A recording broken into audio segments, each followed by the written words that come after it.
Goodness, I was so busy getting on with stuff today that I'm a moment or two late. So forgive me for that. Good afternoon here in the UK. If Carrie or Jenny are joining us from across the pond, then it'll be good morning their time.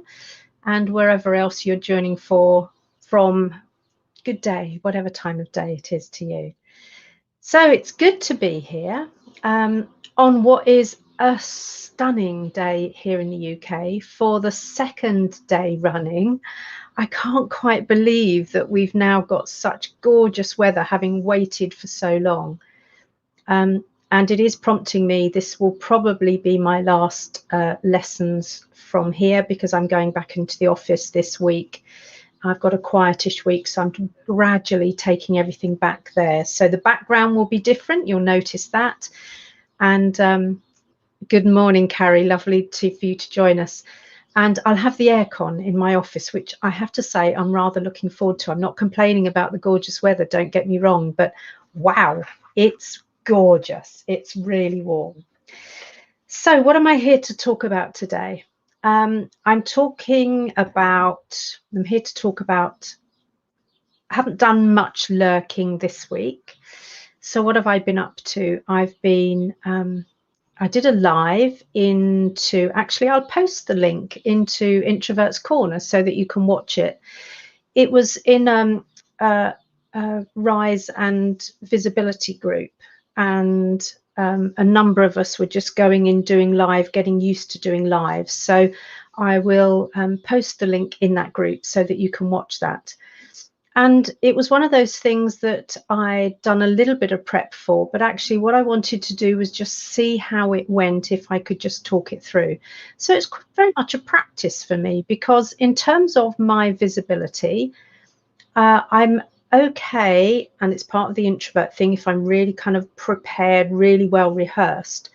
But I do realize there are going to be times where I maybe don't have that opportunity to rehearse so much. So what I'm trying to do is get a little bit more familiar with actually just being able to show up on the spot. It's right at the outer edge of my comfort zone, and I guess it may be for some of you too. Hi, if you're watching, do just pop a comment in and say hi if you're watching, and if you're watching on replay, #replay. How do you feel about just showing up and getting visible without too much prep? Good morning, Carol. Lovely to see you. Yeah, so the session that I delivered on Saturday was with minimal prep. I had a bit of a mind map, which I refer to at some stage, but I really just wanted to talk from the heart. And that's one of the things that I'm very much looking to do more of, is just talk from the heart. It's much easier, of course, when you're in conversation with someone to do that. I find it so much harder just to talk from the heart when thank you for those of you who are out there watching now, especially for Carrie and Carol, who said good morning. It's much harder when you don't know how many people are watching or who's commenting. So it's one of the things that I'm working at getting better at, because I don't know when I'll be expected to do it, and I've got big things in the pipeline. So one of the things you may have noticed, I asked a question in Introvert's Corner, was about my walk-on music. And it's because I attended a big event recently, and clearly the guy who was delivering it had his walk-on song, because every time we heard it playing, we knew it was time to get back from our little breaks back into the kind of main room, even though it was virtual. And it got me thinking about what my walk-on song was. So if you haven't already found that post in Introvert's Corner, do find that, because I'd love your views on it. There are a few that are my favorites right now. I'll avoid the obvious fight song because I'm not much of a fighter. I'm more of a lover.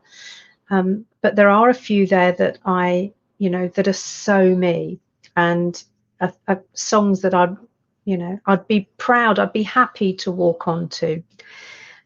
Carrie's just shared where she is, same place about showing up without prep. Yeah, it is a bit edgy, isn't it, knowing we should step over that threshold. And one of the things I've realized is the world doesn't end. And if it's really awful, I can take it down.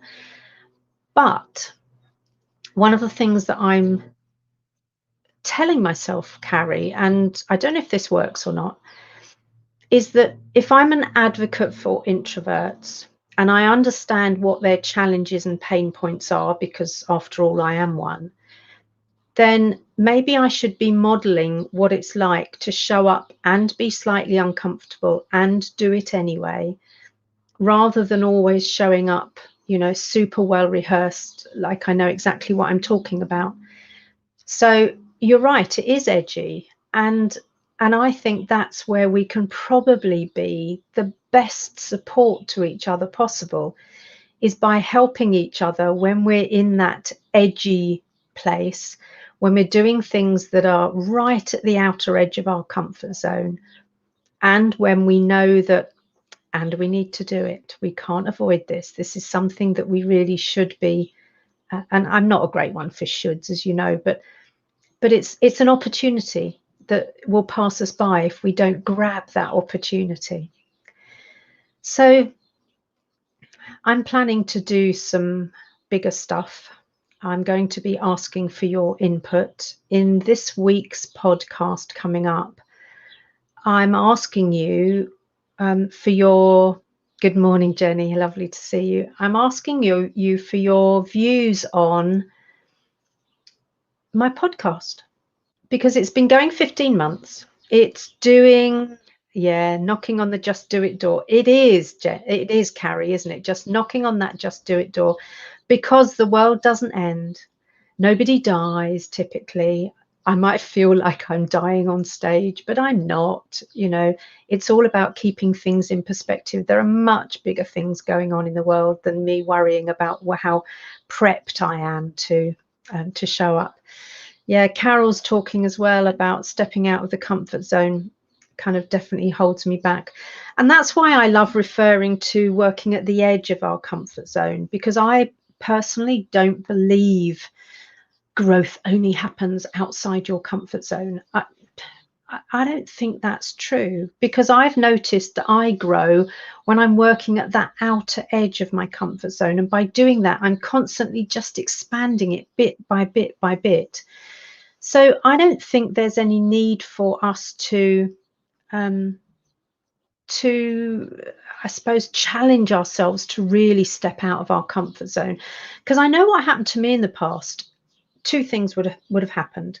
One is that I would have either stepped so far out that I was horribly uncomfortable, awkward, embarrassed, hated every moment of it, in which case I'm unlikely to want to do it again. Or I was doing it because there was that pressure from someone to do it. So I'm not a fan of kind of stepping right out, so far out that I go scurrying right back into my, deep into my comfort zone, never to venture out again. So that's why I really favour and encourage introverts like me to work at that outer edge of their comfort zone. So Carol and Carrie, both of who've talked about, it's that edgy bit that's kind of fearful, that creates a bit of fear. It's a wonderful idea to map your comfort zone. And I do this if I'm face to face with clients. I do it physically. So, we'll have a circle almost that I'll draw on the floor or put on the floor with masking tape. And we'll talk about the things that are deep in the heart of that. And we'll talk about the things that are out towards the edge. And we'll talk about the things that are just the other side of that outer edge, and the things that are way out there. And then what we do together is work on, so how can I, with one foot just inside my comfort zone and one foot outside, what is it I can do that's going to get me there, so that actually that thing just outside becomes okay, and then again, and then again. So your comfort zone is a living, breathing organism. It's not fixed. And I think when we view it as fixed, then I don't think it really helps. So I really think it's wonderful to map and to be familiar with what's outside your comfort zone, what's on the edge and what's inside. Yes, and let me just share what Jenny said. Yet once you surpass the comfort zone and do it, it's now your comfort zone. Exactly. And for me, that means doing it bit by bit by bit, not kind of stupid way out there. I'm a big fan of David Brailsford. You'll have heard me talk about this before, and his marginal gain technology. He was the captain of the British Olympic cycling team, or I suppose English actually, because we tend to be, no, it's Great Britain, so it would be the British Olympic cycling team. And David Brailsford tends to look at what are those little things that add up and make a big difference, rather than looking for one big thing. What are the little things? And that's why when I'm looking for transformation, I'm looking for all the little things adding up. And maybe that's part of my introvert nature, but I know it works for some of my introvert clients. So I'm very happy to take that approach. If what you're looking for is that wildly out there, turn your life around in a moment transformation, then I'm probably not going to be the right coach or leader for you. But if what you're looking to do is just take those steps and realize that actually now, as Jenny's just said, that is now within my comfort zone. I can do that again without fear. And then I start to look at what the next step is. Then I think that's how for me, that's how we develop in confidence. That's how we grow. That's how we are really able to sustain and maintain the growth and the development rather than scurrying back deep into our comfort zones. So talking about comfort zones, the question I'll be asking later in the group related to this week's podcast is, should I continue? If so, what direction? Are people finding it valuable? Are people finding it useful? And I've been asked some really fabulous questions, like what was the purpose originally for setting it up? Have you now met that purpose? I'm looking at maybe taking a little break. And people have said, you know, having created so much content through my podcast, maybe I should capitalize on that by turning some of it into blogs. Maybe I should change it to being once a week into once every 2 weeks. So I'm in a big inquiry, a big kind of curiosity about my podcast to decide what next, where next. Because I'm also not a fan of, I've started, so I'll finish. You know, just because I started a podcast doesn't mean I have to keep going forever. So I'd really appreciate your input into that in terms of, you know, is it something, and I don't even know if you listen, you maybe don't even listen. Is it something you listen to? If so, how often? Which type of episodes grab your attention more? Are they the solo little musings from me, or are they the interviews? Are there any topics you'd like to hear from? Would once a fortnight work? You know, there are all sorts of things that I would love your input on, because as in my favorite book, and I share a little bit from that book, The Boy, the Mole, the Fox and the Horse, in this week's episode as well. You know, asking for help isn't about failure. It isn't about asking for help, isn't about giving up, I think the quote says. It's kind of refusing to give up. So I'm not just going to roll over and pretend nothing happened. I'm going to ask for your help and see what you think I should do, because typically you're the ideal listeners for me. And if you're not listening, I completely understand. Listening isn't everyone's thing, and it would be really helpful to understand why without any judgment on my part. And if you do listen, what would you like to listen to next? So that'll be popping up in the group in the next few days, because that episode will launch on Thursday. So it'd be really useful just to hear from you. And in the meantime, I've got a load more podcast episodes that I'm appearing on. I've just been invited to be a contributor to a magazine. I think quite a few people have been invited, so we'll see. I've just submitted another article for publication, so we'll see where that one goes. And doesn't feel like I'm doing much lurking, but, or and even, this week is deliberately a quieter week for me. Yesterday was a bank holiday, so we had a national holiday, and I know you did in the US as well. I think it was was it Labor Day yesterday? Can't remember now, but I know it was a national day for you guys over in the US as well. And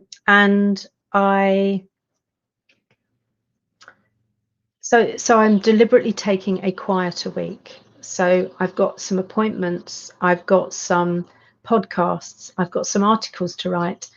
I'm seeing a client fairly soon. I'm off out to a gorgeous hotel to meet a client for the Memorial Day. Thank you, Jenny. I thought, and Carrie, I knew it was something, but I couldn't remember what. It'll be odd to see a client face to face. I haven't done that for quite a while. I know that. So I'm looking forward to that. So I'm just about to go and get myself all spruced up so that I can go and see my client in this gorgeous plush hotel.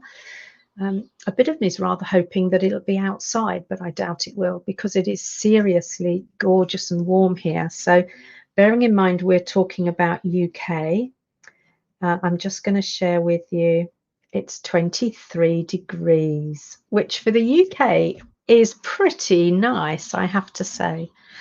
So, and then I've got a big seminar to attend when I get back here. But as I say, this week I'll be heading back to the office. My background will change next week. It'll be the white background of back in my office.